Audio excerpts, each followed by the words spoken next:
Vinde, Espírito Santo, enchei os corações dos vossos fiéis e acendei neles o fogo do vosso amor. Enviai o vosso Espírito, e tudo será criado, e renovareis a face da terra. Oremos. Ó Deus, que instruísse os corações dos vossos fiéis com a luz do Espírito Santo, fazei que apreciemos retamente todas as coisas, segundo o mesmo Espírito, e gozemos sempre da sua consolação. Por Cristo Senhor nosso. Amém. Em pé ainda. Jesus, Maria e José, em vós contemplamos o esplendor do verdadeiro amor. Confiantes a vós nos consagramos. Sagrada Família de Nazaré, tornai também as nossas famílias lugares de comunhão e cenáculos de oração, autênticas escolas do Evangelho e pequenas igrejas domésticas. Sagrada Família de Nazaré, que nunca mais haja nas famílias episódios de violência, de fechamento e divisão, e quem tiver sido ferido ou escandalizado, seja rapidamente consolado e curado. Sagrada Família de Nazaré, fazei que todos nos tornemos conscientes do caráter sagrado e inviolável da família, da sua beleza no projeto de Deus. Jesus, Maria e José, ouvimos e acolhei a nossa súplica. Amém. Vou tentar trazer um resumo, né, de partes do livro.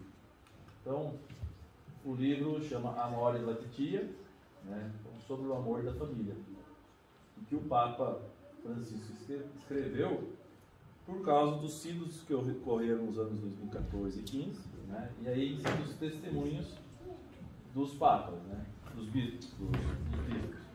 E aí ele diz aqui que o chamado, né, e espero que cada um, através da leitura, sinta-se chamado a cuidar com amor das famílias, porque elas não são um problema, são sobretudo uma oportunidade. Só recapitulando, né, o livro é dividido em 9 partes. No nosso primeiro encontro nós falamos sobre a luz da palavra, né, então a família pela luz da palavra, pelos escritos da igreja, pela Bíblia, né, a realidade e os desafios que as famílias encontram no dia a dia, né, e a vocação da família, né, em cima de um olhar fixo em Jesus. Hoje nós vamos falar sobre o amor no matrimônio, vai ter um bom tempo para a gente falar sobre isso.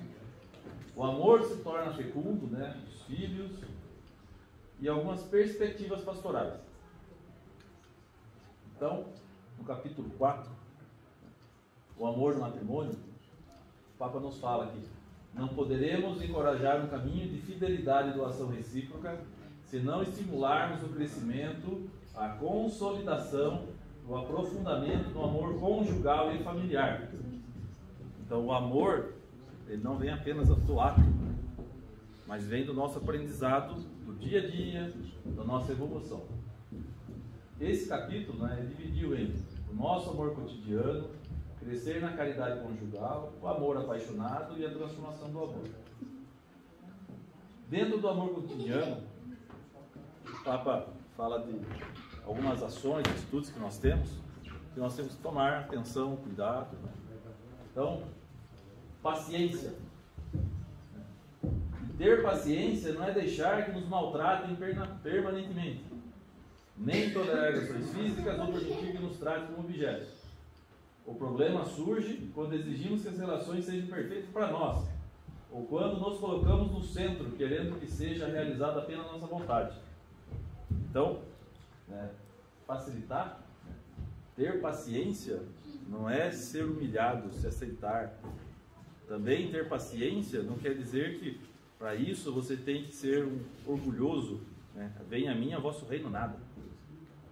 Então, nos pede a paciência, mas a paciência de sabedoria. Atitude de serviço. O amor não é apenas um sentimento, mas deve ser entendido no sentido que o verbo amar vem do hebraico, fazer o bem. Santo Inácio de Loyola dizia: o amor deve ser colocado mais nas obras do que nas palavras. Então, amar, como a gente falava quando a gente era adolescente, o amor, né, nos livros, isso é um caminho. Mas o amor verdadeiro vem das obras, do dia a dia que nós vivemos. E nós vamos ver para frente que estas obras são das coisas mais simples que tem. No bom dia, no ajudar, no dar a mão, no pedir o perdão, no agradecer, no colaborar, está nas obras. O amor, aquele amor que nós temos de criança, da paixão, de olhar, isso passa. Mas o verdadeiro amor, o André acabou de falar, é sentar com o irmão, está aí perdido na vida, e dar atenção para ele. É dar o prato de comida que ele está pedindo. Esse é o amor que vem de dentro. Não o amor apenas do brinde, do fora, do sorriso. É o amor que vem lá de dentro. Curando a inveja. A inveja é uma tristeza pelo bem alheio. Parece simples, né? A coisa mais óbvia do mundo. Porque não nos interessa a felicidade dos outros. Porque estamos preocupados exclusivamente com a nossa felicidade. Enquanto o amor nos faz sair de nós mesmos, a inveja nos leva ao individualismo. Ser sociedade é viver com pessoas. Ser sociedade é respeitar o outro. Quando temos inveja, pode ser a coisa mais simples. E a inveja vem... Deixa eu falar uma coisa depois. Mas a inveja vem até da nossa tristeza de ver o outro alegre. A inveja vem da conquista do outro. Em vez de você se alegrar porque o outro conquistou, a pessoa se entristece. E aí ele acha que ele não é invejoso. Não, claro que é. Por que não se alegrar pela alegria do irmão?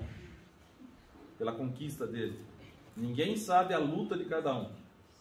Ninguém sabe aonde, que cruz cada um teve que carregar para chegar onde chegou.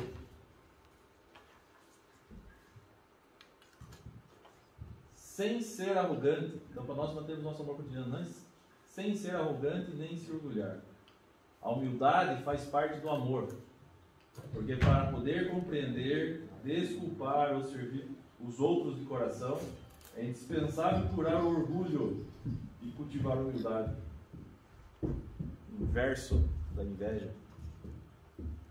A humildade é uma das coisas mais simples do mundo.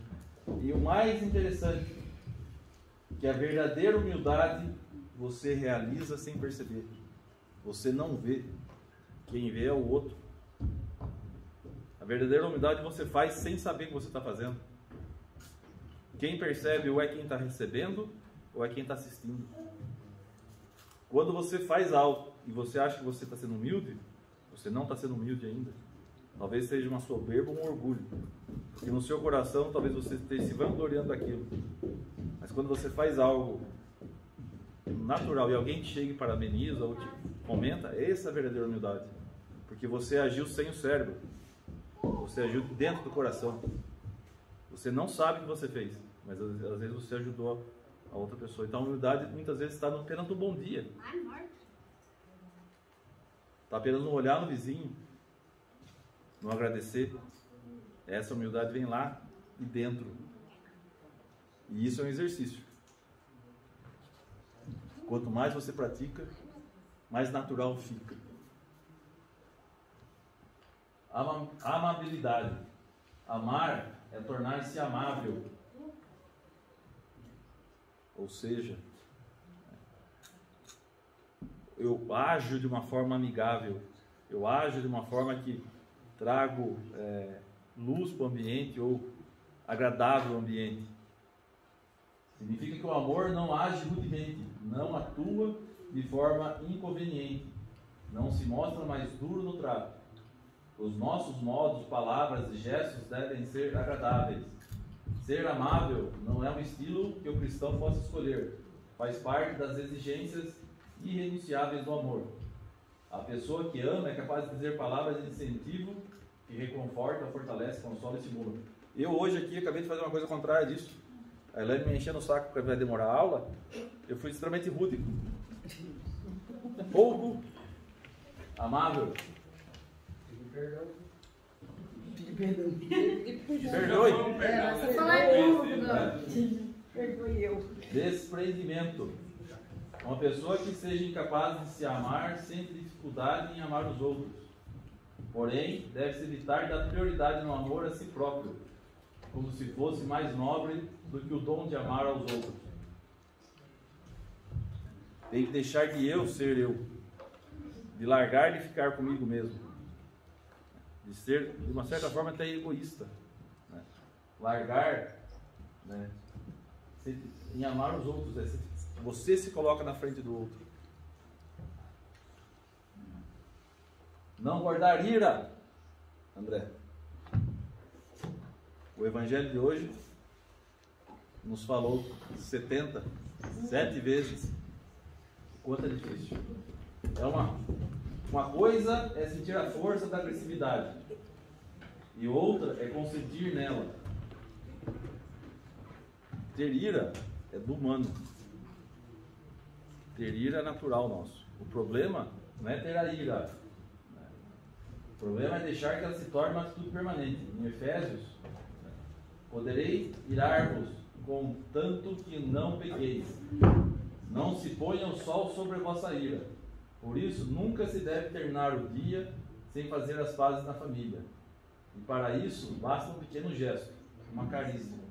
Devemos pedir a Deus para que nos liberte e cure da ira. O ditado fala que nós devemos chegar no travesseiro e dormir, por mais que alguém tenha feito algo, perdoar. E nunca dormir com esse rancor. É fácil? Não. Difícil. Da mesma forma que falamos que a humildade é um ato, um treinamento, o perdão, vamos falar aqui, também é um treinamento. Quanto mais exercitamos, quanto mais praticamos, mais fácil vai ficando. E o perdão é fundado em uma atitude positiva que procura compreender a fraqueza alheia e encontrar desculpas para outra pessoa. Como Jesus que disse: Pai, perdoai-lhes, eles não sabem o que fazem. Porém, na maioria dos casos, buscamos cada vez mais culpados. Imaginamos as maldades, assim o ressentimento vai crescendo. E além de perdoar aos outros, temos que saber nos perdoar, para tirarmos as nossas traves e nossas vistas e sabermos conviver com nossas limitações. Claro que o perdão, muitas vezes, nós não chegamos ao perdão porque nós terceirizamos a culpa. Nunca assumimos a nossa responsabilidade. Muitas vezes o problema está em nós, não está no outro. Tenho culpa de ser São Paulino, não era de ser corintiano. Fazer o quê? É um defeito que ele tem, mas isso não leva a nada. É um respeito.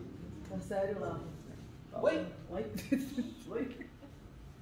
Porém, nós temos que nos enxergarmos, assumirmos nossas responsabilidades. Se é uma questão de perdoar, e nós também sabermos nos perdoar. Que muitas vezes é muito mais difícil carregar o fardo da culpa conosco. E esse fardo, muitas vezes, você pode se transformar por uma culpa que você não se perdoa. E aí tem N coisas que podem acontecer. Mas sabermos perdoar para algumas pessoas, às vezes, é muito mais difícil do que ela perdoar o outro. Alegrar-se com os outros. Contrário da inveja. Quando uma pessoa que ama pode fazer algo de bom pelo outro, ou quando vê que a vida do outro está indo bem, vive isso com alegria, e assim dá glória a Deus. Vamos falar, o inverso da inveja. Você se alegrar pelo que o outro faz, pelo que o outro tem, pela conquista do outro, independente do que for que você tenha. Né? Confiar. O amor torna possível uma relação em liberdade. Assim, os casais podem viver a alegria de partilhar o que receberam e aprenderam fora do círculo familiar. Ao mesmo tempo, torna possível a sinceridade e a transparência. Porque uma pessoa, quando sabe que os outros confiam nela, mostra-se como ela é, sem dissimulações Pelo contrário, quando não há confiança, a pessoa preferirá guardar os seus segredos, esconder as suas quedas e fraquezas e fingir que não é. Quem nunca fez isso quando criança? O pai falava, não vai em tal lugar. E aí, qual que é a defesa? Não, você vai e fala, não fui, pá. Não fui. E confiar, né? Outra frase famosa, eu confio em você, eu não confio no outro, ou na outra. Mesma coisa. O que um não quer, dois não fazem. Então, confiar é realmente acreditar no outro. Confiar é respeitar o outro. Saber onde cada um está indo. E saber que o outro está falando a verdade. Você não precisa questionar se é mentira ou não. Isso é confiar. Nosso amor cotidiano também temos a espera. Ela não se desespera pelo futuro. Quem é ansioso, tá mal. Serginho tá tranquilo, Serginho. Tem a esperança de quem sabe que o outro pode mudar. Não apenas pela vida humana, mas também pela sua conversão para a vida na glória do céu. Porém, essa espera aqui, nós podemos transformar em quê? Em fé. Quantos anos a mãe de Santo Agostinho rezou pela sua conversão? Essa espera nós podemos linkar a fé. Ouvimos tantas mensagens ontem. Esperar, rezar, confiar. E essa espera não é aquela espera que eu vou fazer a novena, ou eu vou fazer uma promessa, faço a promessa esperando o resultado. O tempo de Deus é diferente do nosso. Então essa espera realmente leva semelhante à fé. E no nosso amor cotidiano, tudo suporta. É manter-se firme no meio de um ambiente hostil. Martin Luther King disse, se eu bato e tu me bates, eu te devolvo a pancada e tu me devolves a pancada. E assim por diante, obviamente, continuamos até o infinito. Nunca termina. Alguém deve ter bastante fé e injetar o elemento forte e poderoso do amor. Se a gente pensar, isso aqui é uma luta de boxe. Uma luta de MMA. Isso que é feito. Um bate, outro retruca. Enquanto um não se afastar, enquanto um não parar para respirar, ou chegar ao término de desmaiar ou morrer, não acaba. Isso na discussão, no tapa. Então, temos que ter, em alguns momentos, tentar controlar nossos ânimos, dar um passo atrás, deixar os ânimos acalmarem para a gente poder voltar a falar. Mas ficar dando murro em ponta de faca, como se diz por aí, não vai resolver. Nós estamos vivendo um momento do país, que nós estamos vivendo um murro de faca. Não temos mais conversa, diálogo, temos divisão, temos um país dividido e nós estamos vendo isso aí, o que está acontecendo aí fora. Na vida familiar é preciso cultivar essa força do amor, porque não se deixa dominar pelo ressentimento. O ideal cristão, precisamente na família, é o amor, que apesar de tudo não desiste. Então o que o Papa nos traz é que o amor deve prevalecer. O amor nos traz essa fortaleza. O amor vai superar o ressentimento. Mas de novo, nós temos que saber nos encontrar nos momentos e saber muitas vezes dar um passo atrás. E para crescer na nossa caridade conjugal? A vida toda, tudo em comum. Então, um casal vai ter tudo em comum. Depois do amor que nos une a Deus, o amor conjugal é a maior amizade, dá em aspas aqui. Porque eu acho que o amor, além do amor, ele vive um algo além, que eu acho que a amizade é um termo muito interessante, que eu lembro de meus avós com 90 e tralalá, a forma de um cuidar do outro, eu acho que tinha amor, Só que é uma relação de amizade, confiança, que é muito maior que isso. Meu avô, quando foi internado, a preocupação dele não era estar sendo internado, era quem ia dar medicamento para a avó, quem que sabia dar medicamento na hora certa para a avó.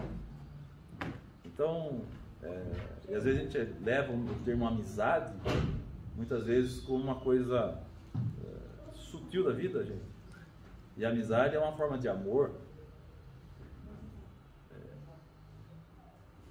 Eu não sei explicar como, mas é um amor, é uma relação, porque, como dizem, muitas vezes um amigo, você tem ele muito mais como irmão do que como amigo. A relação que você tem com amigos. Porque Deus vai colocando as pessoas e a gente vai caminhando, né? E essas pessoas é que vão nos guiando, nos ajudando e apoiando. São os irmãos que vai nos colocando na vida aí. E é a maior amizade porque busca o bem do outro, a reciprocidade, a intimidade, a ternura, a estabilidade, se vai construído com a vida compartilhada. O matrimônio não foi instituído só em ordem à procriação, mas para que o amor mútuo chegue à maturidade. Então o amor ele vai crescer. O matrimônio vai trazer o amor e vai fazer crescer. Então a procriação faz parte, sem dúvida. É um dos bens maiores da união. Mas ele vai evoluir com um outro nível. E até aqui podemos chamar desse tipo de amizade. A alegria e a beleza. No matrimônio convém cuidar da alegria do amor. Quando a busca do prazer é obsessiva, não nos permite encontrar outros tipos de satisfações. A alegria nos permite encontrar prazer em realidades variadas, mesmo nas fases da vida em que o prazer se apaga. A beleza tange o volume sublime do outro, que não coincide com seus atributos físicos ou psicológicos. Permite-nos saborear o caráter sagrado da pessoa, sem o egoísmo de possuí-la. A ternura é a manifestação desse amor que nos liberta desse desejo de posse. Então, não é apenas o prazer do amor, da relação, daquilo que nós temos de desejo quando somos jovens, mas ela vai evoluindo, né? E quando fala que o prazer se apaga, que se muda toda a fase da vida e as relações sexuais, a obsessão pela pessoa física vai ficando de lado, né? E outros prazeres vão surgindo.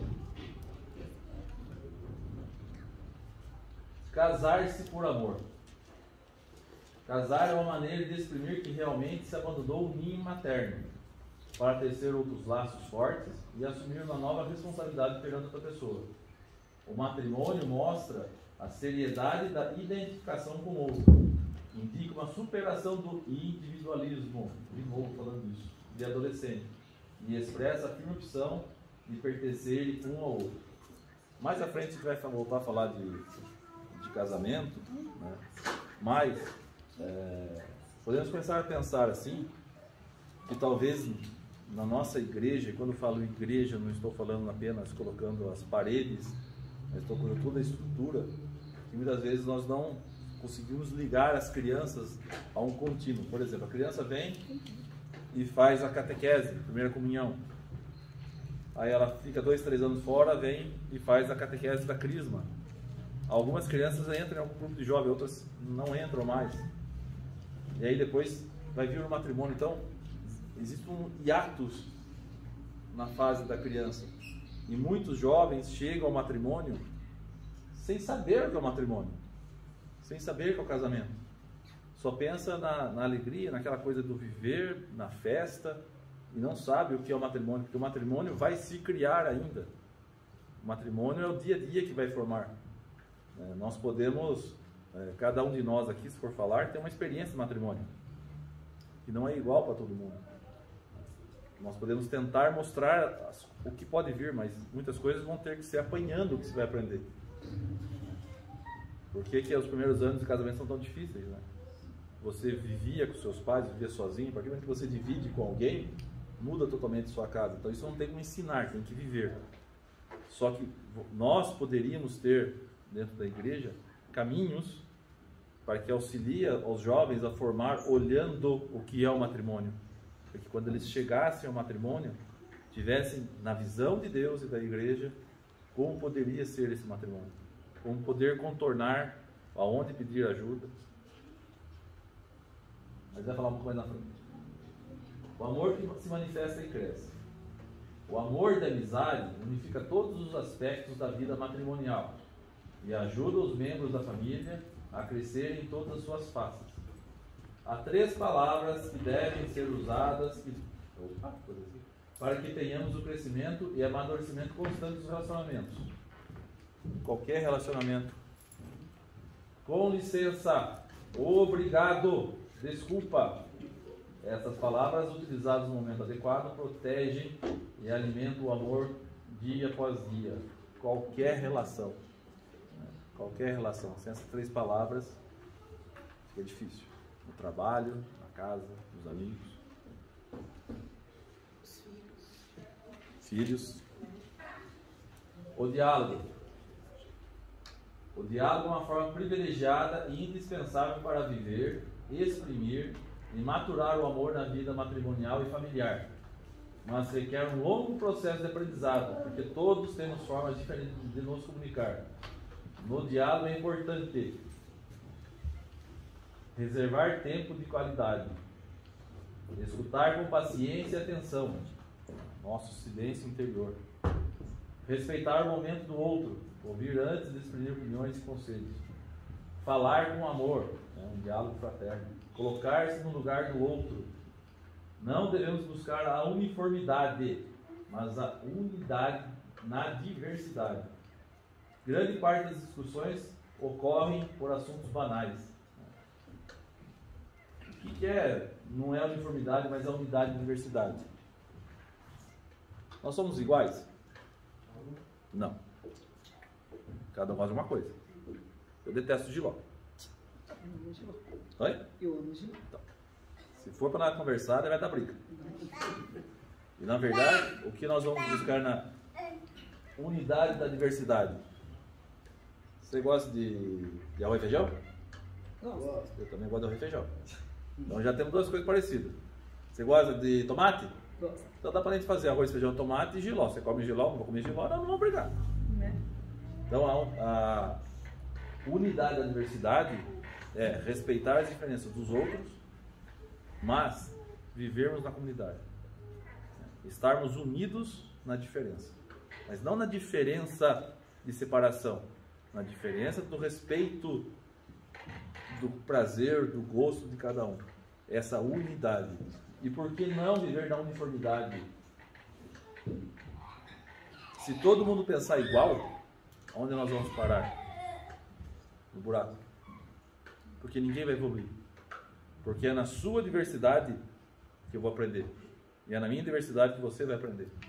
É um puxando o outro. Agora, se todos nós somos iguais e gostamos da mesma coisa, se nós gostássemos só de jiló, nós íamos plantar só jiló.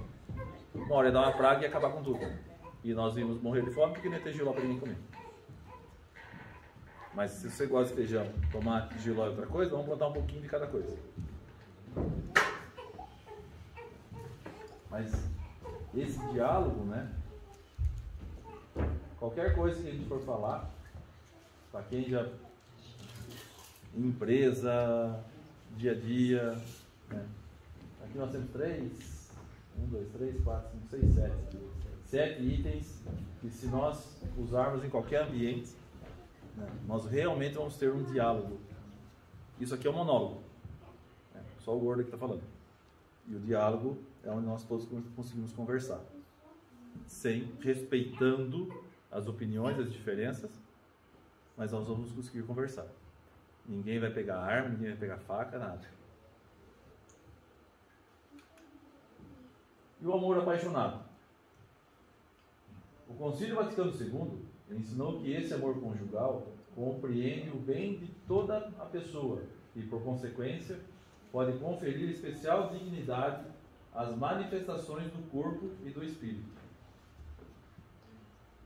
No mundo das emoções, temos prazer ou sofrimento, alegria ou tristeza, ternura ou receio, São emoções que todo ser humano sente nessa terra. Não tem como. Qualquer idade, qualquer sexo, qualquer lugar do mundo. O próprio Cristo viveu sua vida com emotividade. Cristo chorou, não chorou? Cristo foi lá e ressuscita Lázaro por amor. Cristo, quando vê na cruz, vê Maria, chama João e fala: eis tua mãe, eis teu filho. Porque apesar de Deus, ele também se fez homem. E se fez homem no seu amor. Experimentar uma emoção não é algo moralmente bom ou mal. Não é pecaminoso ou censurável. O que pode ser bom ou mal é o ato que a pessoa realiza, movida ou sustentada por uma emoção. Pois se os sentimentos são alimentados, procurados e por causa deles cometemos más ações, o mal está na decisão de alimentá-los e nos atos maus que se seguem.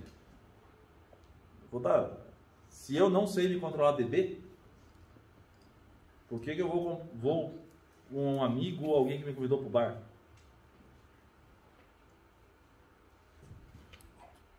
Então eu preciso me conhecer, eu preciso saber as minhas falhas e eu preciso lutar para não ter a responsabilidade de não fazer o ato. Porque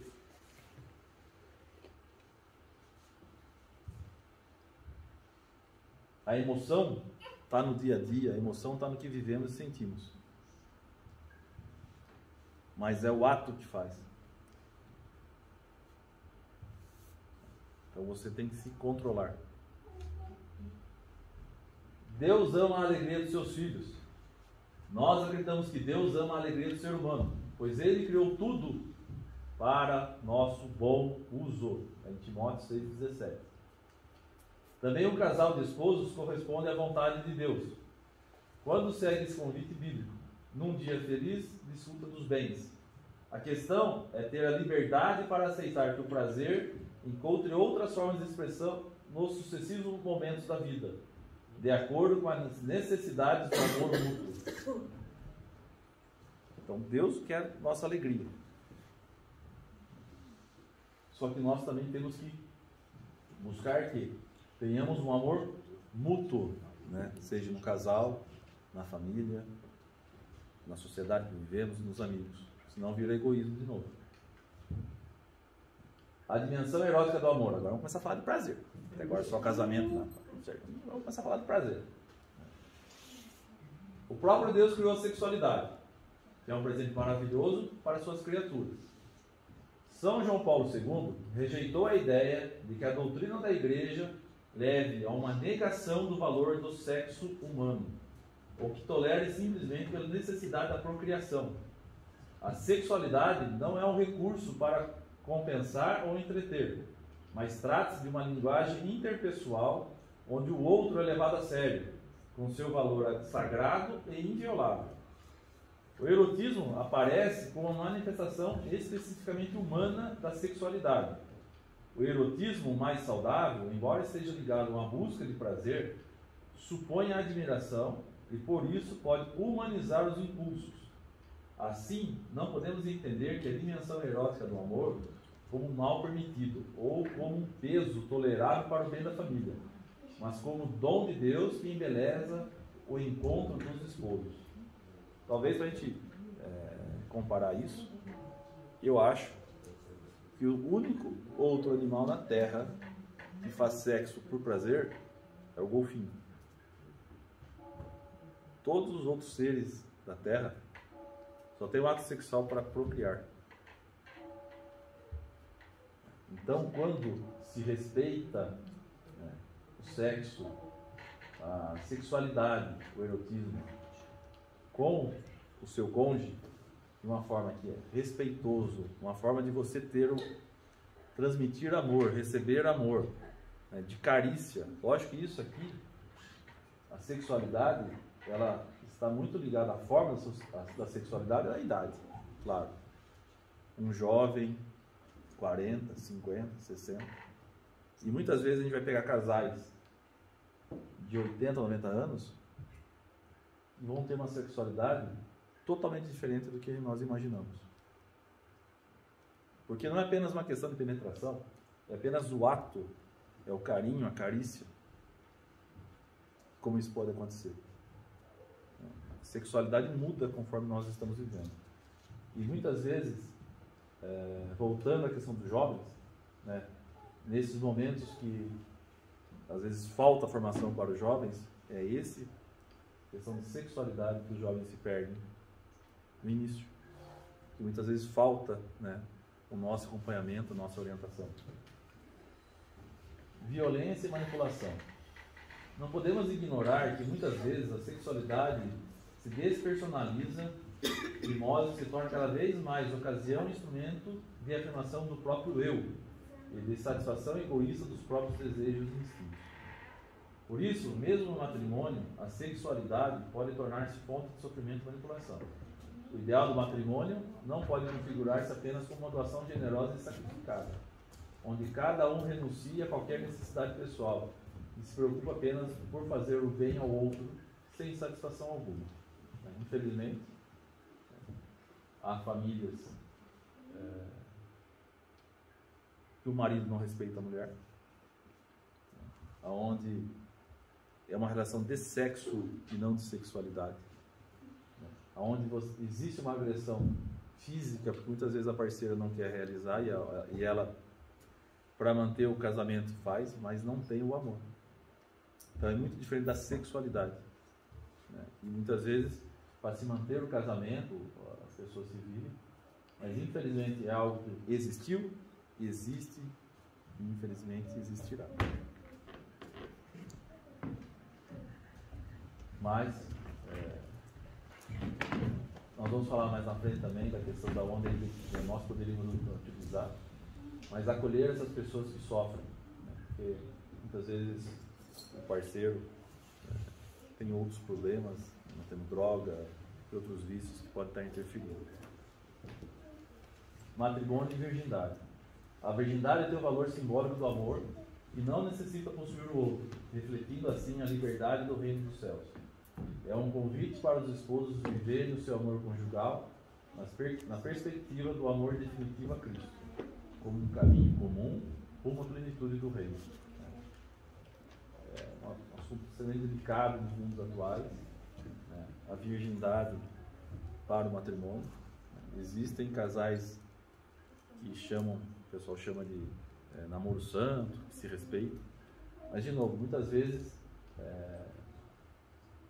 nós, né, hoje nós colocamos a sexualidade muito exposta, né? E muitas vezes nós, como pessoas, aceitamos isso no dia a dia. Uma simples música que a gente fica ouvindo no rádio, uma simples dança que está passando na televisão, e às vezes nós não estamos observando o que nós estamos deixando nossos filhos, nossas crianças aí do mundo. Pequenos atos, muito pequenos, e que isso vai cultivando para o futuro. Talvez nós tenhamos que refletir, voltar atrás e trazer um pouco mais de respeito à sexualidade.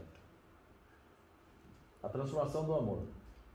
Com a evolução da medicina, estamos vivendo mais e, consequentemente, as relações estão durando mais, 40, 50, 60 anos, e temos que observar como o amor se transforma ao longo desse tempo. No início, temos um desejo sexual intenso, e com o passar dos anos, o companheirismo, a doação, a intimidade, o respeito vão aumentando, onde podemos observar casais que se tornaram uma só carne. Por isso, temos que pedir diariamente que o Espírito Santo nos guie e nos dê a sua graça. Foi falado lá atrás, né, daquela eterna amizade, né? A chave está invertendo, né? Cada um no seu tempo aqui de relacionamento que tem. Quando você era jovem era de um jeito a relação, o tempo vai passando, as coisas vão mudando, a confiança vai aumentando, a nossa vida vai mudando, então ela vai evoluindo, e é muito bonito ver isso. Às vezes a gente não observa, mas como é bonito a gente ver os casais evoluindo, mudando, enxergando o amor de uma forma diferente do que se enxergava, do que nós enxergamos.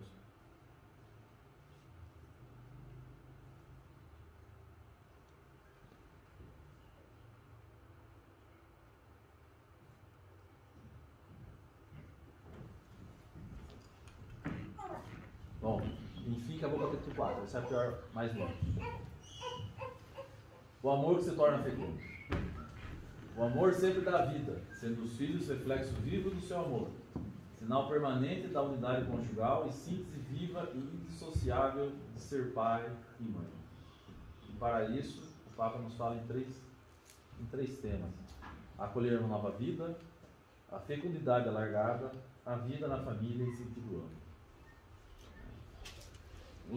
O amor na expectativa da própria gravidez. O amor dos pais é instrumento do amor de Deus, que espera com ternura o nascimento de cada criança. Cada criança que se forma dentro de sua mãe é um projeto eterno de Deus e de seu amor eterno. Em Jeremias 5, antes de formar-se no seio de tua mãe, eu já te conhecia. Antes de saíres do ventre, eu te consagrei. Só para lembrar que cada um de nós, né, é filho de Deus.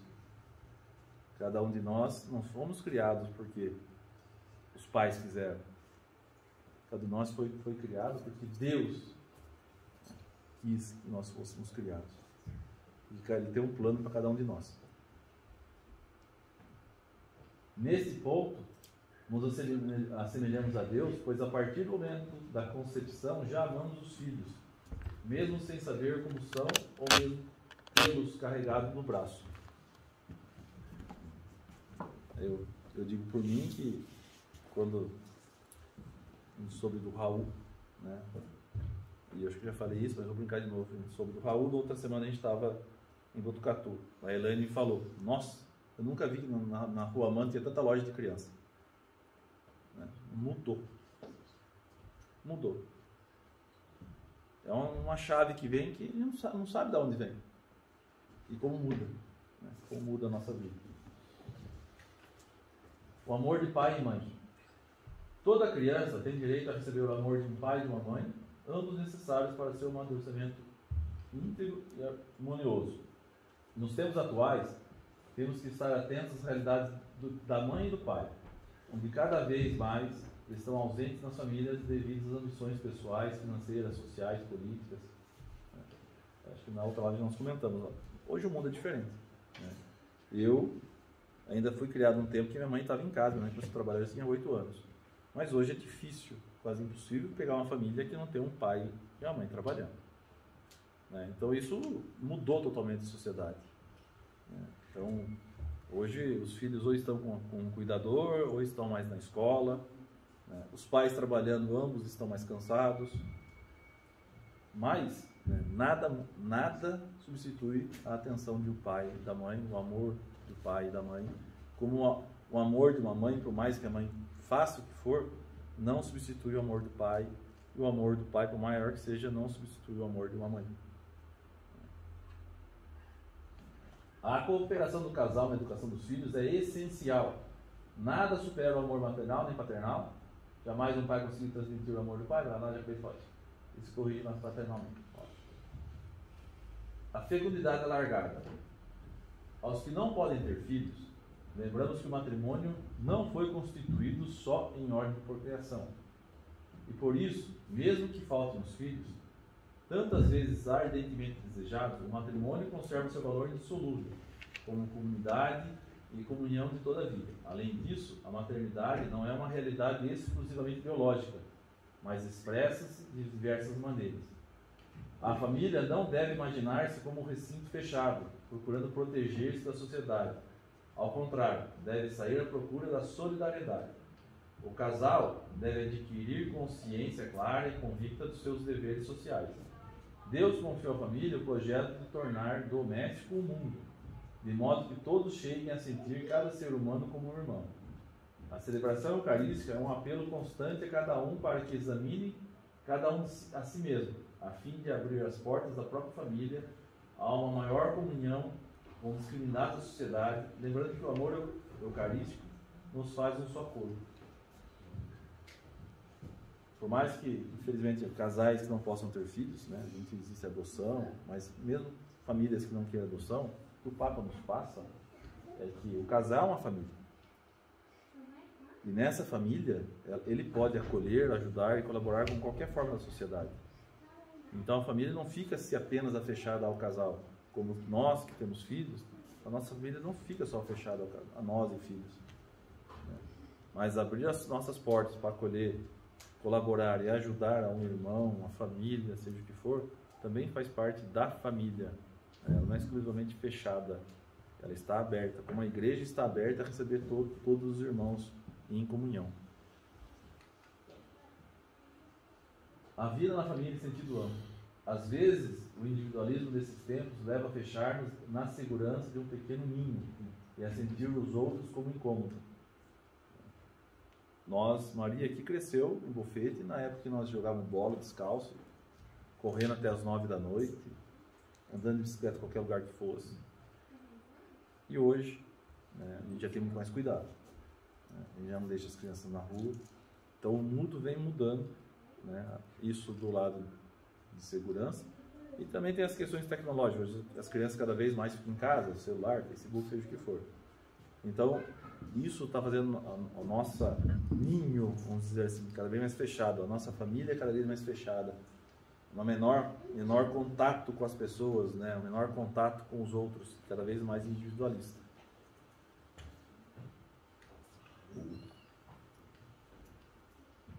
E dentro olhando a família no sentido amplo, nós temos o filho, né? Jesus lembra aos fariseus que o abandono dos pais é contrário à lei de Deus. Por isso, o quarto mandamento pede aos filhos que honrem pai e mãe. Esse mandamento vem logo após os que dizem respeito ao próprio Deus. Por isso, jamais devemos nos esquecer que antes de sermos adultos, pais, avós, somos filhos. O grande dom da vida é o primeiro presente que recebemos. Isso aqui é a mesma coisa que nós pensarmos que nós nascemos para alguém trocar nossa fralda.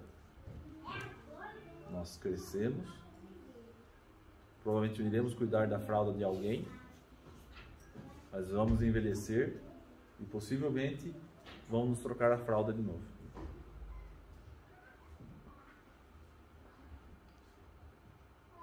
E depois dos 3 primeiros mandamentos, se referem a Deus, o quarto é da pai e mãe. Ou seja, depois das ordens de Deus para seguir as suas leis, a primeira coisa que ele põe é honrar o pai e a mãe. E muitas vezes nós, indiretamente, seja da forma que for, podemos deixá-los de lado para trás. Porém, para formar uma família, tu deixarás o homem, o pai e a mãe. Assim, os pais não devem ser abandonados, mas para unir-se em matrimônio, é preciso deixá-los de modo que o novo lar seja a morada, a proteção e o projeto, e seja possível tornar-se verdadeiramente uma só carne. Uma coisa é deixar o lar dos pais, a outra coisa é abandonar. E às vezes o que pode acontecer é você abandonar e não deixar de lado. Quando nós casamos, nós temos que sair e formar uma nova família, mas nunca, jamais esquecer de nossos pais. E mesmo nós sendo pais, somos filhos. Antes de ser pai, nós somos filhos. Os idosos. Não me rejeiteis no tempo da velhice, não me abandones quando diminuem minhas forças. Estamos Salmos. Assim como Deus nos convida a sermos instrumentos para escutar a súplica dos pobres, assim também espera que ouçamos o brado dos idosos. Os idosos são homens e mulheres, pais e mães, que estiveram na nossa mesma casa, combateram a nossa mesma batalha diária com a vida digna.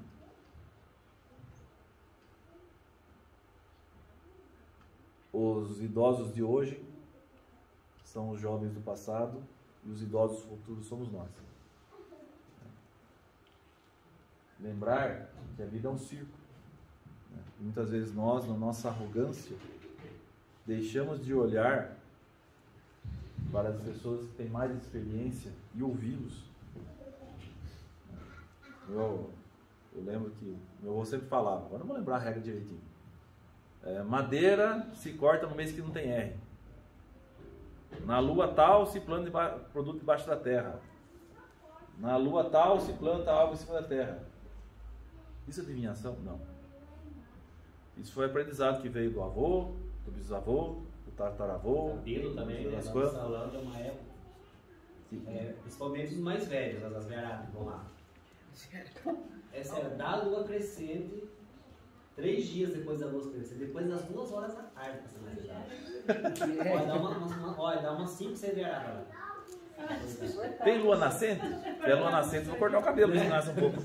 Tem. E o engraçado que uma É vez nascente, eu a fiz o crescente, mesmo a corte cheia na e a mulher. Nova. É nova, verdade?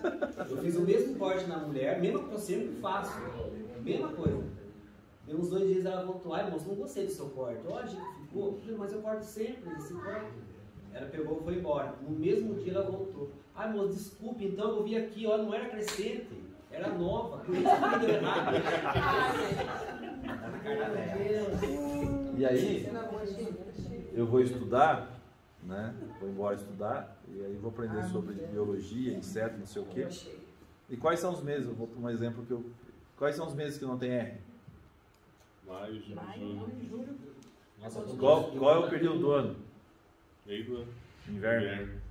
Inverno não tem inseto revoando. Então você não tem mariposa, lagarta, besouro que vão botar o ovo na madeira colhida, que vai gerar cupim, que vai gerar... Cupim não, mas vai gerar coró, outras coisas assim. Eles sabiam disso? Não. Sabiam indiretamente. Sabiam de observação, mas não sabia cientificamente. Então nós deixamos de aprender muito, ou perdemos muito tempo em aprender sem dar atenção em quem já tem experiência. É a mesma coisa de querer pegar alguém e colocar no jet a experiência que o Janderson tem. É a mesma coisa que pegar alguém e querer ensinar, sendo que eu não sei fazer. Ou querer montar a roda. A roda hoje é redonda de tanto o português empurrar a quadrada. Porque ela ficou redonda. Não é? Opa, horas pois, tu paros. Então, ó, eu não preciso voltar a fazer a roda quadrada, eu só continuar com a roda redonda. Ué. Não é simples? Não basta inventar, muitas vezes é melhor copiar. Mas na verdade, quando a gente fala de respeitar o idoso, né, e muitas vezes quando nós somos mais jovens, na nossa arrogância de aprender ou fazer, deixamos de dar atenção. E quanto aprendizado que tem? Quanto aprendizado que tem no cursilho? O cursilho é o que é hoje, porque do que ele foi, das pessoas que passaram, das coisas que foram formadas, dos seus erros e dos acertos. Cada erro é um aprendizado. Então, respeitar o mais velho não é simplesmente respeitar porque tem seu cabelo grisalho ou porque ele é um idoso, não. É respeitar porque ele já passou por tudo aquilo que nós estamos passando. De forma diferente, mas passou. E o quanto nós podemos aprender com ele? Quanto? A relação com os avós, por exemplo, as suas palavras, carícias ou simples presença ajudam as crianças a reconhecer que a história não começa com elas, que são herdeiras de um longo caminho. A falta de memória histórica é um defeito grave da nossa sociedade. Conhecer e ser capaz de tomar posição perante os acontecimentos passados é a única possibilidade de construir um futuro que tenha sentido. Como que eu vou para um lugar se eu não sei de onde eu venho? Onde que eu estou para não sei para onde que eu vou? E aqui uma dos avós, aí é um testemunho meu, né? Eu só vim entender o que é o avô. E minha mãe sempre foi uma pessoa mais de contato, italiana, né? Gosta das coisas assim. Meu pai português já é mais secão nas coisas. Já descobri em português. Horas, pois. Não é por nada não. Meu bisavô veio fugir de Portugal para não ser morto. Só isso. Só esse detalhe. Só isso? Esse pequeno detalhe. Mas, quando o Raul nasceu, o meu pai falava com o Raul como se fosse pai. Até hoje. Aí um dia, o Raul, sei lá, com 1 ano e pouco, minha mãe chegou pra ele e falou assim: Larga, você é tonto. O pai é ele. Você é avô. Só dá carinho. E aí eu vim a entender que o avô, o seu Jorge já tá fodendo. O avô é o pai Com açúcar. sem a obrigação da educação. Estragar. Minha avó que falava. Estraga. O avô é o pai que não tem a responsabilidade nas costas de falar o não. Aí ele deixa o pai falar o não, ó. Vai lá e fala, para ele não se queimar. Por quê? A fase da vida é diferente. Nós somos jovens. Nós estamos querendo conquistar, principalmente materiais. Conforme a idade vai passando, né, isso é outra coisa que eu vi do meu pai. Né, há uns 4 anos, meu pai falou assim para mim: eu deixei de pensar 5 anos. Eu não faço mais planejamento para 5 anos. Porque minha vida está chegando no fim. Foi um choque para mim e é verdade. Quando você tem 20 anos, você está planejando 40, 60. E talvez quando você chega nos 60, você está pensando só no 61. E talvez quando você chega no 90, você está pensando só no da manhã. Né? Mas isso faz com que nós enxergamos, tem um prisma diferente na vida. Né? E obviamente que os avós normalmente já passaram por todas as tribulações, já se realizaram, mas já encontraram um caminho. Né? E aí isso os fazem, né, trazer algo que eles deixaram de dar para os filhos. Muitas coisas que eles davam valor, né, e viram que esse valor não se levava a nada. E aí vem compensar nos netos, e os pais voltam a se quebrar. Mas tudo é aprendizado. Né, dona Neuza? Estraga muitos netos, dona Neuza? De praxe, né? Esconde, não esconde. Não fala pra mãe. Não fala pra mãe. Os benditos falam e conta na cara da gente. Isso que é incrível. Poxa, vovó, cheguei aqui cedo. Você veio me chegar tarde. Nem comi mingau. Ser irmão. Vale, não me fala assim. Em família, entre irmãos, aprendemos a convivência humana. Talvez nem sempre estejamos conscientes disso, mas é precisamente a família que introduz a fraternidade no mundo. Crescer entre irmãos proporciona a bela experiência de cuidar uns dos outros, de ajudar e ser ajudado. Mas é preciso ensinar com paciência os filhos a tornar-se como irmãos, sendo esse aprendizado uma verdadeira escola de sociabilidade. Às vezes, infelizmente, hoje é mais comum de ter filhos únicos, né? Então, são escolhas do que fazem. Brigam, hein? Oi? Os irmãos brigam demais, moço. Meu Deus do céu. Mas volta. Não, mas não se larga, Não, isso que é mas- incrível. Então. Estão se matando, então não, cuidado no outro. A bela experiência de cuidar uns dos outros e ajudar. Briga, mas não se larga. Briga, mas não se larga. Mas a sociabilidade, né? Conviver com outras pessoas, viver. E a gente percebe essas diferenças principalmente, né, quando as crianças têm um pouco mais de idade, né? Diferença, né? Tem. Quem se junta com E cada um quem. gosta de uma coisa. Aí um liga a televisão, outro quer assistir outra coisa. Até porque as fases são diferentes. Né? Os irmãos mais velhos muitas vezes se tornam, entre aspas, como se fossem pais. Né? Então, mais esse respeito ao seu irmão. Só que, infelizmente, né, nós lembramos disso da nossa infância. Mas será que somos irmãos depois da vida adulta? Será que depois que começam a entrar os agregados, né, nós continuamos sendo irmãos? Ou nós deixamos o mundo nos levar? Ser irmão não é apenas lá. Né? Ser irmão é para sempre. Né? Eu acho que o amor cresceu junto. Hoje são mais amigos, sabe? Mas infelizmente Comer mesmo. mas infelizmente Mas não há é todas as famílias que famílias, se né? perdem aqui, Se perde, se afasta. aonde Não é bem. por questões Eu acho que as crianças cresceram assim. esposos, cunhados, cunhadas, O amor as famílias se cresceu. separam.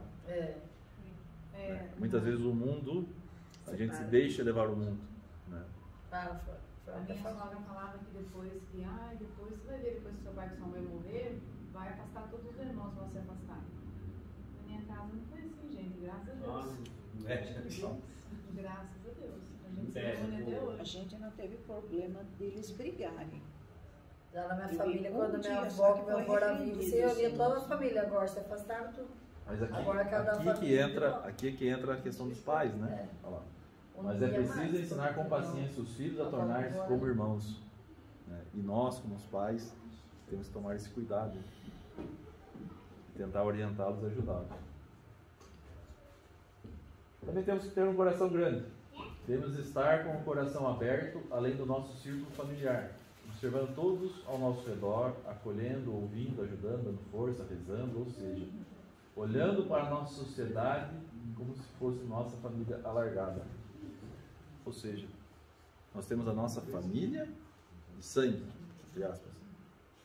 Mas aqui nós somos uma família.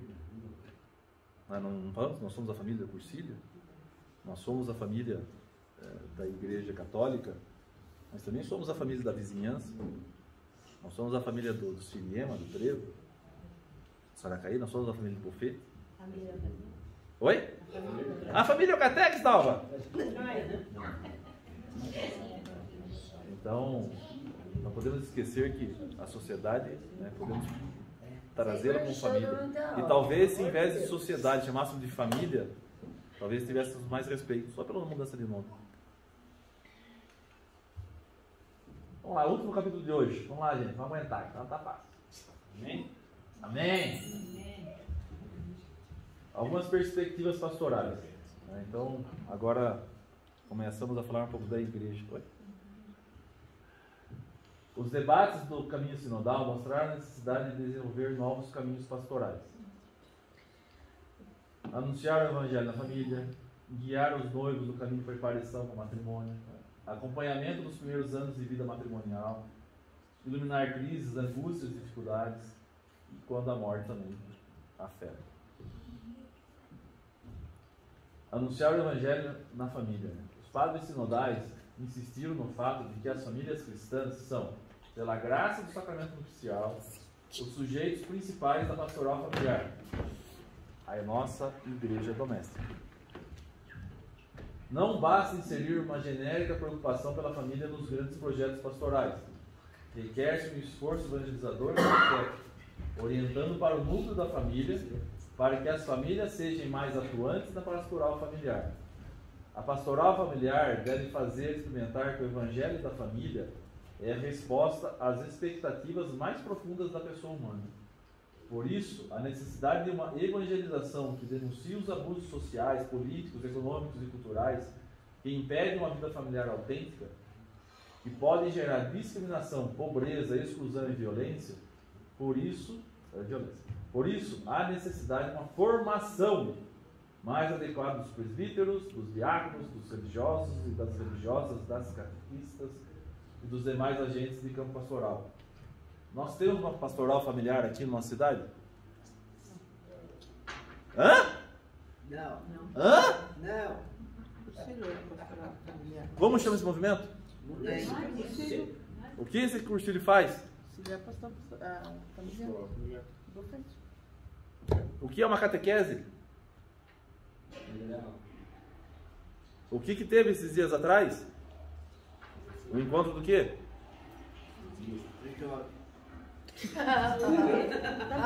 Então, pastoral familiar não é um nome. Pastoral familiar não é mais um braço. Todos os movimentos da igreja são pastoral familiar. E qual pastoral que nós temos que não fala do amor, não fala da família, não fala do respeito? Nós não precisamos criar mais um grupo chamado pastoral, ter cargos ou sair. Todos nós fazemos parte. E o que nós estávamos fazendo ontem? Formação. Só que essa formação também a igreja, aqui o Papa fala. Eu quero falar para você o seguinte, que outro dia o padre chamou eu e a Val para representar a paróquia no encontro da pastoral familiar, mesmo sendo do Cursílio, no Jardim do Catu, né? Chamou a gente para participar. Eu e a Flávia já fomos também aí, representando a pastoral família, como cursilista. Por isso que a gente fala, veste a camisa. Ainda não precisamos. Tudo. E aqui, e o próprio Papa está falando, né, que precisa uma formação, mas não é só nossa. Dos presbíteros, dos diáconos. Inclusive no livro, né, em certo momento eu não coloquei aqui, mas o padre cita de uma certa forma a ausência da relação familiar na formação dos seminaristas. O quanto a ausência dele de sair tão cedo de casa e ir estudar pode afetar ou não, por isso vai estar mais ausente.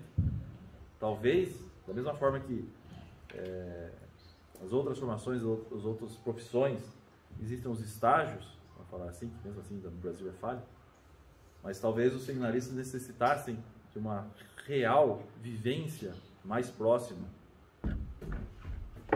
Porque como muitas vezes ele vai fazer um casamento, falar de casamento, ele não tem uma pequena noção.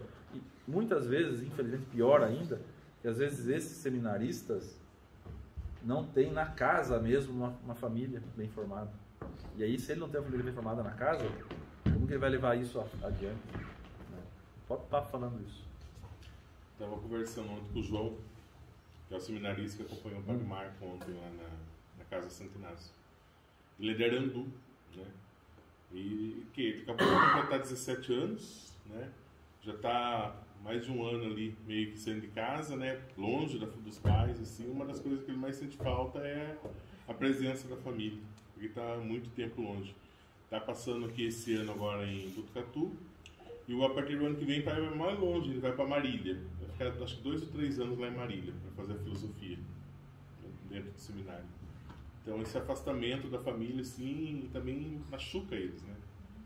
Perde um pouquinho daquela sensibilidade de estar junto, né? Dessa convivência familiar. Da experiência do dia a dia, né? Sim. E além da sua, muitas vezes, né, infelizmente, além do afastamento da sua família, você se colocar no ambiente que você não tem contato com outras famílias ainda, né?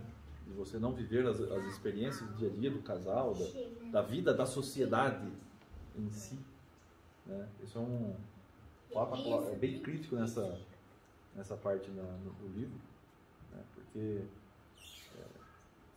se você não forma seus diáconos, seus presbíteros para a família, como que você vai formar a família na igreja? Então é delicado, né? Me parece, assim, não tenho dado disso, mas talvez há 30 anos atrás a formação dos padres era mais idosa, um pouco mais velhos. Hoje se começa às vezes muito mais cedo, né? E afeta diretamente nisso. Não tiveram nenhuma experiência de trabalhar, não tiveram experiência de outras habilidades, né? É igual a pessoa que faz graduação, mestrado, doutorado, se forma, tem diploma, não tem experiência de executar, não tem experiência de conviver com pessoas, de fazer gestão de pessoas, o financeiro, tem conhecimento técnico, mas não consegue prático. Os seminaristas deveriam ter acesso a uma formação interdisciplinar mais ampla sobre namoro, matrimônio, não se limitando à doutrina. Alguns carregam na sua vida a experiência da sua própria família ferida, com ausência de pais e instabilidade emocional. É preciso garantir o amadurecimento durante a formação, para que os futuros ministros possuam o equilíbrio psíquico que a sua missão exige. Por isso é importante a combinação de tempos de vida no seminário com outros de vida em paróquia, que permite tornar contato com a realidade concreta das famílias. Também observou-se a necessidade de formação dos agentes leigos e pastorais, com profissionais como psicólogos, médicos, advogados, assistente social, para poder contribuir com as famílias até aconselhamento. Bom, que nós já falamos antes, só que aqui, lembra da unidade de diferenças? Né? A unidade da diversidade, isso aqui é um exemplo. Né? Cada um de nós aqui temos uma formação, uma experiência, uma vivência. Né? E aí, quando você tem pessoas diferentes, né, as nossas conversas, nós evoluímos, né, e às vezes, quando nós precisamos dar aconselhamento ou ouvir, nós vamos trazer um pouquinho da experiência de cada um. Então, não que nós temos que buscar médico, psicólogo, mas essa diversidade. Né, porque tem dia que você tem que ser psicólogo de alguém, tem dia que não que você tem que ser médico, mas ele fala, viu? Vá pro médico, meu filho, senão você vai, né? Vai dar mal. Às vezes você precisa ser assistente social. Né? Não é exercer, mas ter um conhecimento, uma ideia do que fazer. Guiar os noivos no caminho da preparação para o matrimônio. Os padres sinodais afirmaram de várias maneiras que é preciso ajudar os jovens a descobrir o valor e a riqueza do matrimônio. Devem poder captar o fascínio de uma união plena que eleva e aperfeiçoa a dimensão social da vida. Confere a sexualidade no seu sentido maior, ao mesmo tempo que promove o bem dos filhos e lhes proporciona o melhor contexto para o seu amadurecimento e educação. Há necessidade de um maior envolvimento de toda a comunidade cristã na preparação dos noivos para o matrimônio. Precisamos tratar do significado do matrimônio em todas as fases de formação do cristão, desde a catequese inicial, passando pela adolescência e principalmente aos jovens e na iniciação da vida adulta. Os noivos deveriam ser incentivados e ajudados a poderem expressar o que cada um espera do eventual matrimônio. Infelizmente, muitos chegam às núpcias sem se conhecer. Limitaram-se a divertir-se juntos, a fazer experiências juntos, mas não a enfrentar o desafio de se manifestar a si mesmo e aprender quem é realmente um ou outro. Então nós podia ter um pouco de uns spoilers antes. Eu falei isso outra vez? Sei lá o que eu falei outra vez. Mas talvez aqui nós falamos nessa não continuidade, né, de formação dos jovens, né, a chegarem um pouco mais maduros. Nos dias atuais, o que significa o matrimônio? Uma reunião social onde todos os participantes estão preocupados com as vestes, presentes, alimento, cabelo. Os noivos estão cientes da importância do sacramento ou desgastados com a organização do grande evento. O cara chega no casamento mais pensando no sacramento ou mais preocupado se o vestido tá bom, se a flor chegou, se que vai ter. Fica mais a importante. noiva vai entrar, né? E quem está acompanhando? Tem decoração, né? Essas decorações, todos esses detalhes, amigo. Eu não coloquei aqui. E quem está indo no casamento? Está indo para rezar pela união deles? Ou está indo lá para olhar o vestido da madrinha? Festa, hein? Ou se a cerveja está gelada? Ou se atrasou? Quando vamos para o casamento, nós vamos para quê? A ver se a noiva está bonita, geralmente. Infelizmente, até os próprios noivos, né? Eles querem casar na igreja para fazer a festa. Lá no meu salão tem muito isso. Pra mostrar para os outros que fez. Mas quero casar na igreja. Ai, por isso que eu vou casar e não vou nem avisar ninguém. Pra ninguém no meu casamento. Cuidado do padre, só preside, né? Eu fui e levei 4 garrafas de cerveja embora. Eu Estão chamei, se prometendo. Descobriu quem foi, né? dando vários padrinhos, né?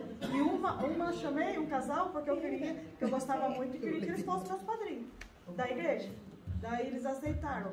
Acho que uns 2 dias antes, ela falou, a madrinha chegou e falou que ela não ia porque ela não tinha roupa pra ir. Então, umas coisas nada a ver, né? Eu falei, eu tinha falado também, mas roupa de menos. Não chamei você pela roupa.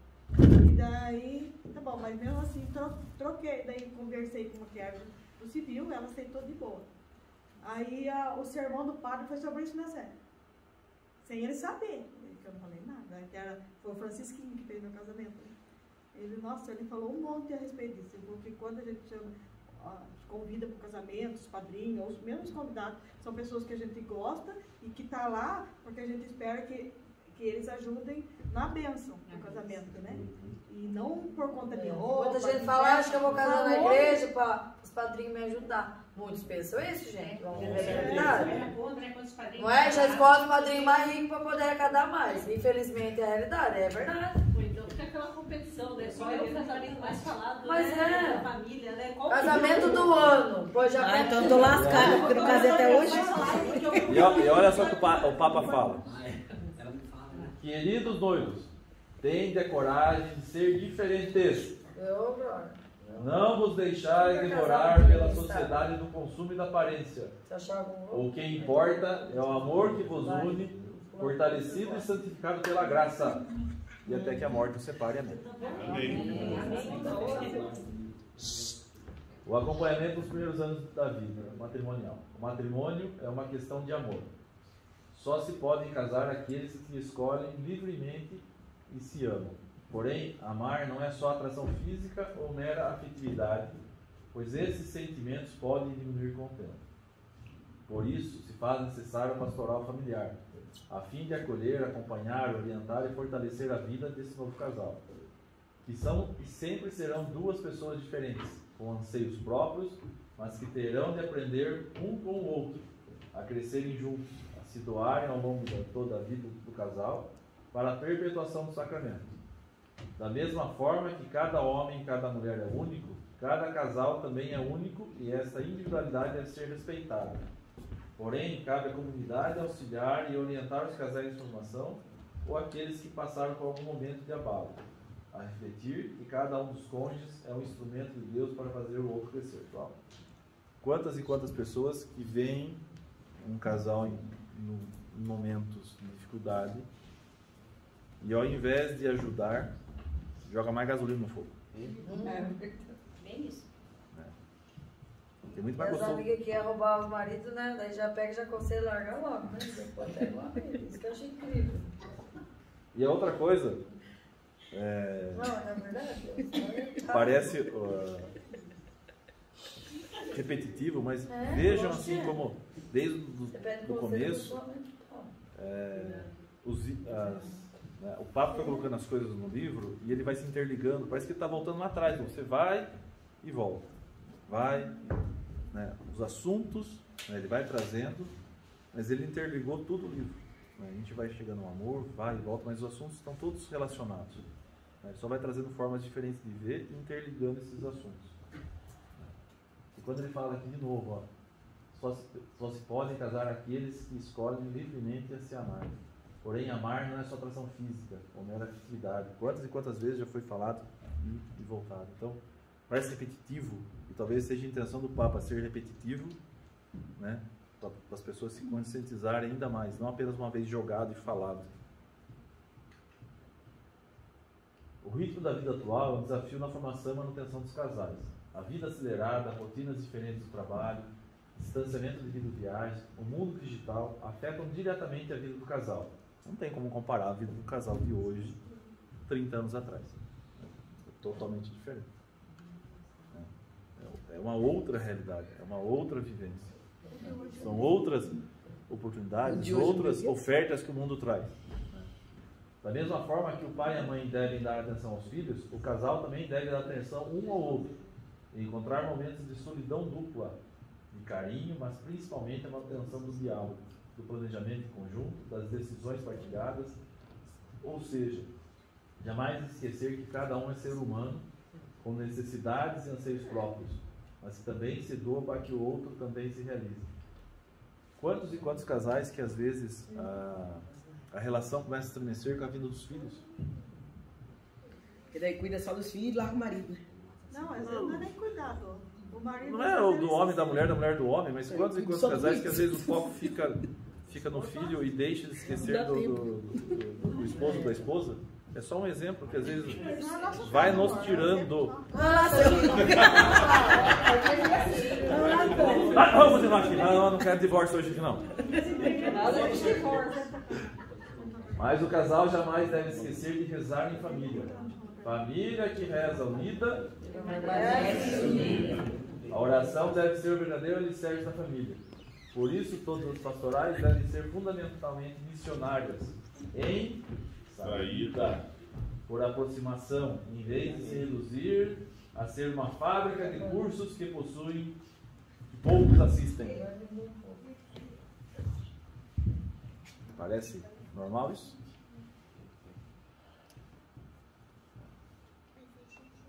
Então, quando nós fazemos nosso cursilho, o que nós saímos com a obrigação?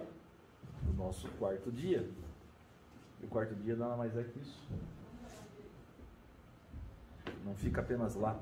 Traga para o dia a dia. Viva o dia a dia. Viva o seu quarto dia eterno.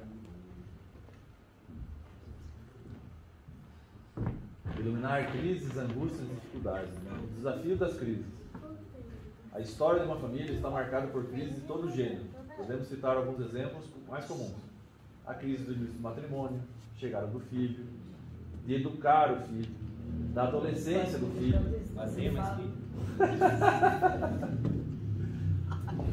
do ninho vazio. Aí você vai todo Isso é foda.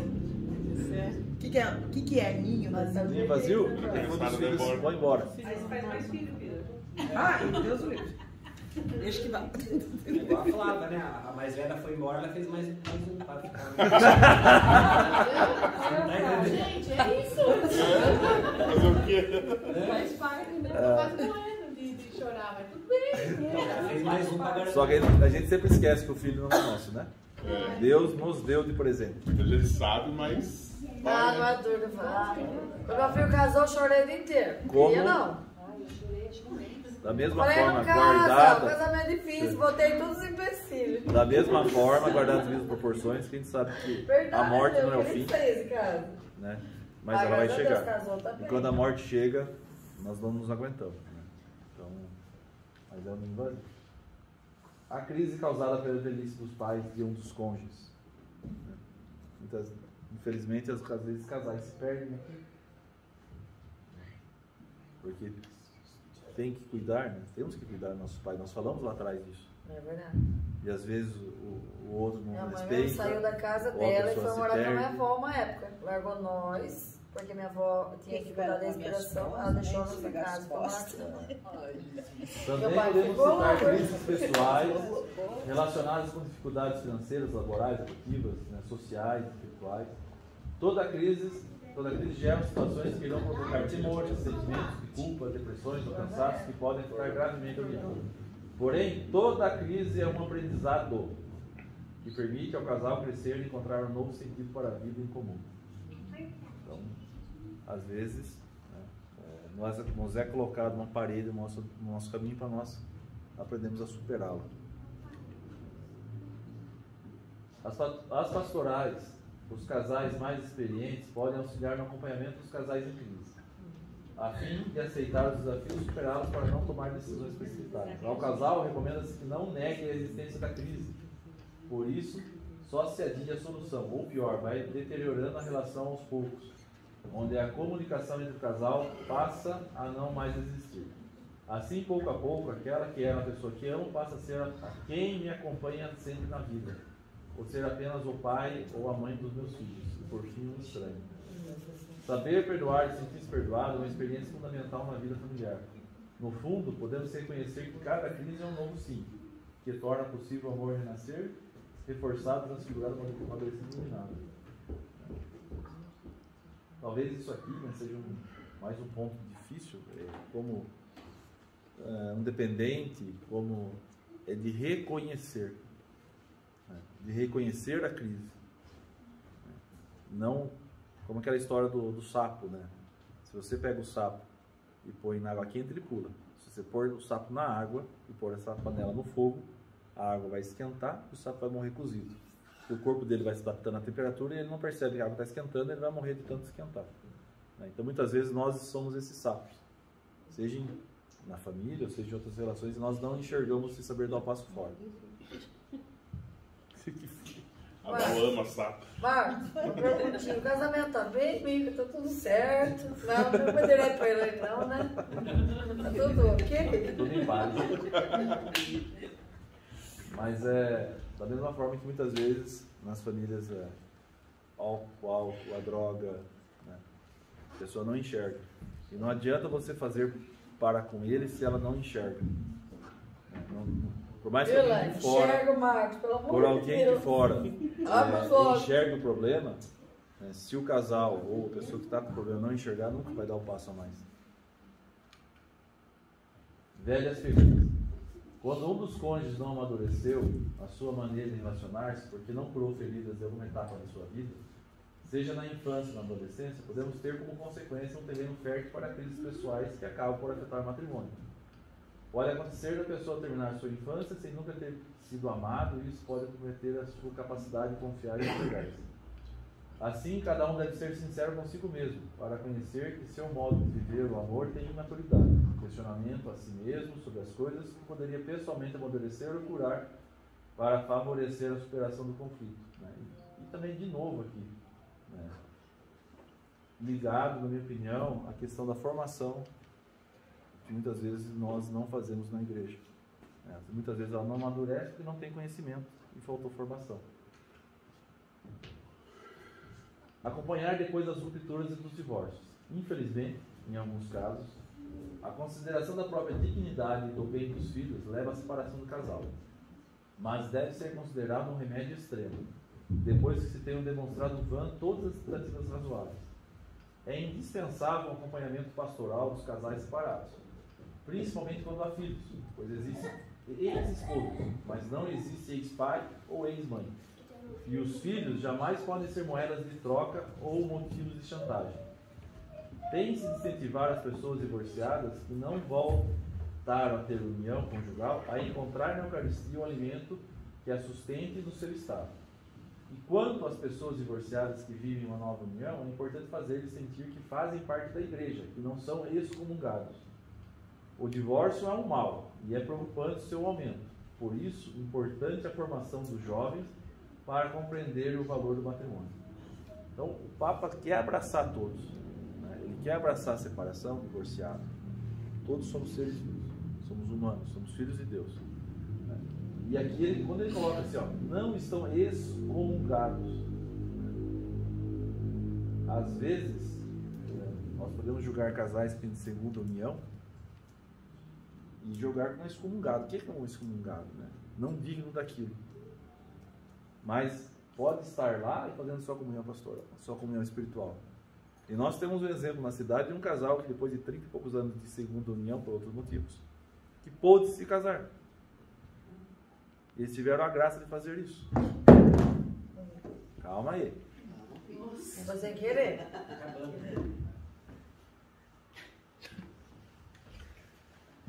Algumas situações mais complexas. Matrimônios mistos, né? São matrimônios mistos. Católicos e outra religião cristã, católicos e outras religiões não cristãs, união homossexual, família monoparental. Eu não sabia que era família monoparental, fui estudar. O que é?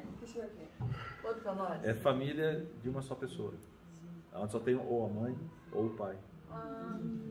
Então, por exemplo, caso mais natural, a mulher quer ter filho, ela pega e faz uma in vitro.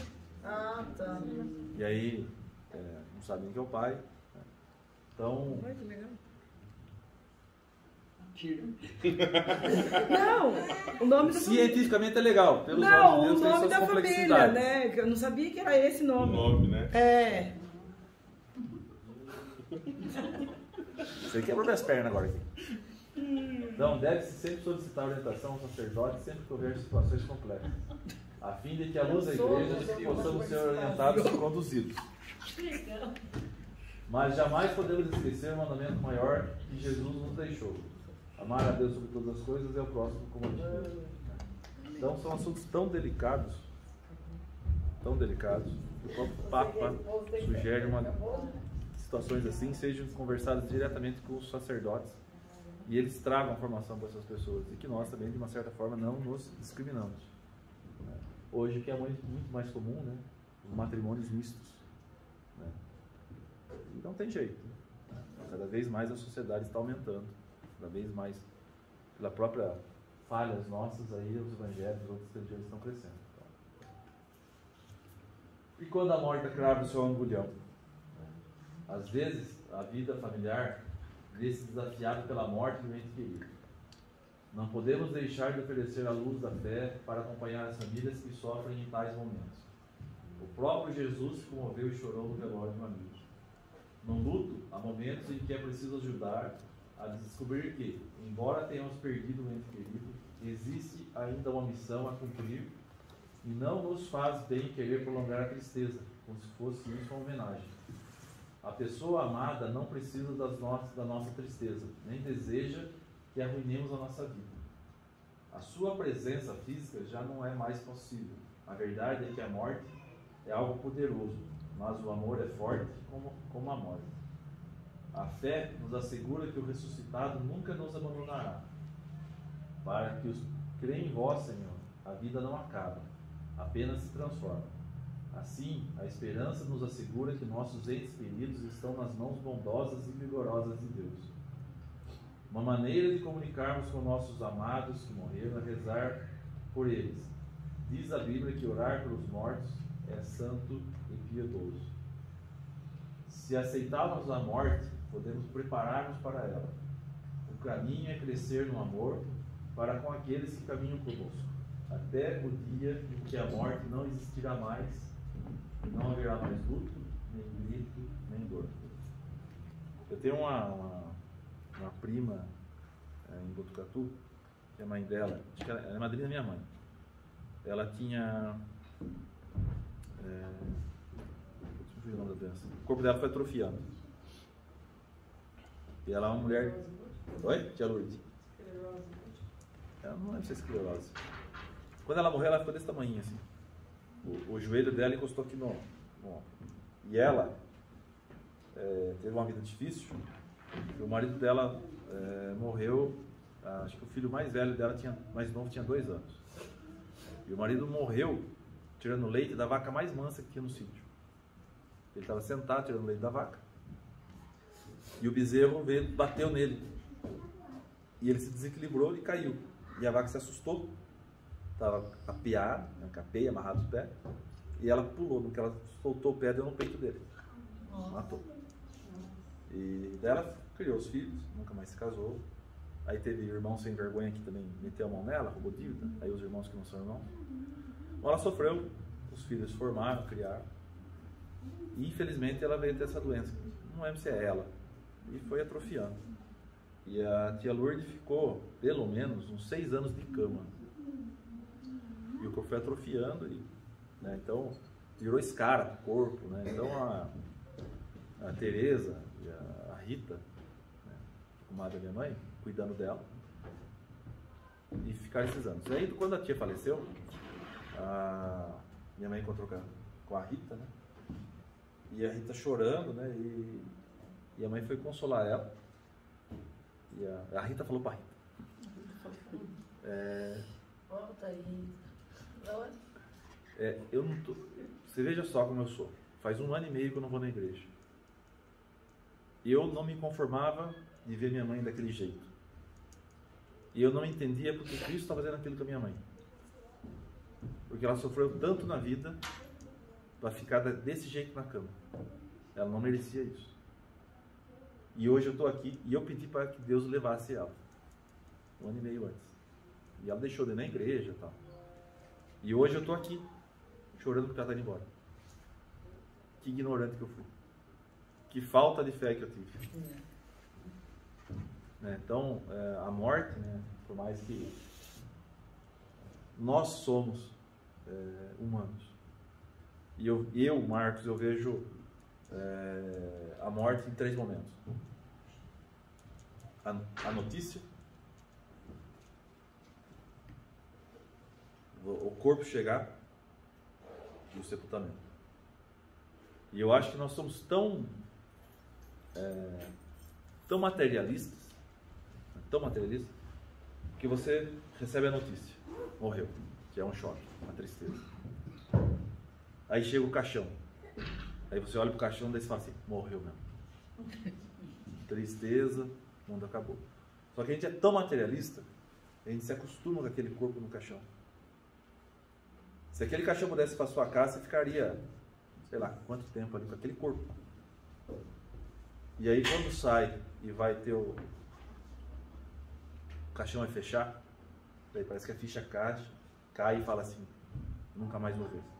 Né? E a gente... Só que a gente esquece. Né? É uma triste verdade mesmo, você pensa falando agora, isso nunca me tocou, não toquei. A hora que chega aquele tropé, né? É 10 horas já, tá, Marcos? E a hora... É o último. Né? Dá risada, né?